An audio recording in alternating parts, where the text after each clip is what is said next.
Ruszyło Cassina Reya, a wraz z nim ulepszenia bohaterów najnowszej 22 generacji. I wielu z Was zadaje pytanie, który z tych bohaterów jest najlepszy, czy Shizuka, czy Geralt, czy siostra Bella. Jest to niestety pytanie źle zadane, ponieważ każdy z nich jest obecnie najlepszy i ciężko wskazać jedną postać, która jest warta natychmiastowego ulepszenia. Jeżeli mieliście już do czynienia z Apex Areną, no to tutaj pierwsze testy większość graczy, którzy bazują na swojej sile bohaterów grając wydarzenia solo, czy są liderami rajdów i muszą sprawdzić przydatność danych bohaterów i danych umiejętności bohaterów, pierwsze testy ma już tutaj za sobą. Ja również miałem kilka testów. W większości jednak, tak jak możecie to zauważyć, testy te wypadły blado, ale to właśnie z racji tego, że mój bohater, a właściwie bohaterka Shizuka jest jeszcze mało ulepszona, to znaczy udało mi się po prostu skończyć jej niebieski mózg, lekko zacząć fioletowy, no ale powiedzmy sobie szczerze, ta kompletacja z pierwszego poziomu, kolejne 3 mózgi na trzeci poziom i może tutaj przy środkowym talencie będzie można zacząć nią grać. Ale w tym momencie póki co, nawet jeżeli przyniosę na nią całe Tempest Arms, zwierzaki, to i tak nie jestem w stanie odblokować genów, ponieważ nie ma tego 80 poziomu, a 80 poziom właśnie otrzymamy, kiedy ulepszymy te 3 mózgi na trzeci poziom. Z racji tego, że mój główny marsz to jest marsz stylu kontroli, zdecydowałem się na ulepszenie już, jak pewnie zauważyliście, pierwszych umiejętności Shizuki i już tłumaczę, dlaczego zacząłem od umiejętności trzeciej, później przeszedłem do pierwszej i na samym końcu ulepszę umiejętność drugą.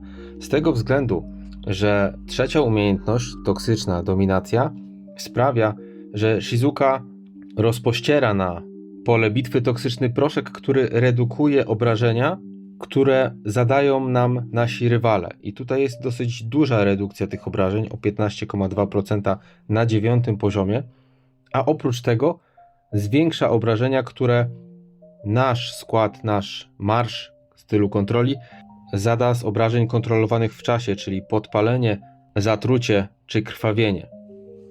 Jeżeli chodzi o to, dlaczego drugim moim ruchem było ulepszenie pierwszej umiejętności Shizuki, no to tutaj jest bardzo dobra informacja dla tych, którzy cały czas boją się Tempest Arms, który zazwyczaj nakładany jest na bohaterów w stylu Berserker. Chodzi o Rising Valor. Ponieważ tamten Tempest Arms, tamten sprzęt burzy bazuje na kontrowaniu obrażeń za pomocą mnożenia obrażeń, kiedy bohaterowie w stylu Berserk zostali podpaleni przez bohaterów w stylu kontroli. Jeżeli chodzi o Shizukę, to podobnie jak Boomtail, jej umiejętność nie bazuje już na podpaleniu, a na zatruciu, a na tą chwilę nie ma jeszcze kontrującego sprzętu burzy, więc to jest jej bardzo duża zaleta. Mało tego, ta umiejętność działa co 2 tury, czyli bardzo szybko i to jest ogromna zaleta Shizuki. I Shizuka aplikuje na swoje pociski neurotoksynę, którą wystrzeliwuje w pierwsze 2 rzędy wrogich oddziałów, czyli na piechotę i jeźdźców, aplikując aż 3 na 4 poziomie, aż 3 staki trucizny, który każdy ten stak redukuje obrażenia o 1% i zadaje prawie 20% obrażeń na turę przez 2 tury.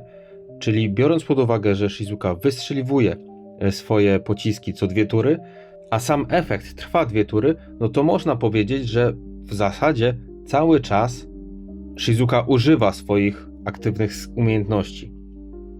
Poza tym, co jest genialne i co naprawdę robi tutaj na mnie ogromne wrażenie, to jest to, że co 8 tur pierwsze 2 rzędy wrogich oddziałów mogą zostać wyciszone na 3 tury, co jest kolejnym bardzo dobrym bonusem, który możemy przekuć na wykorzystanie odpowiedniego Tempest Arms, który wzmocni obrażenia zadawane przez nasz oddział wrogim oddziałom będącym w uśpieniu.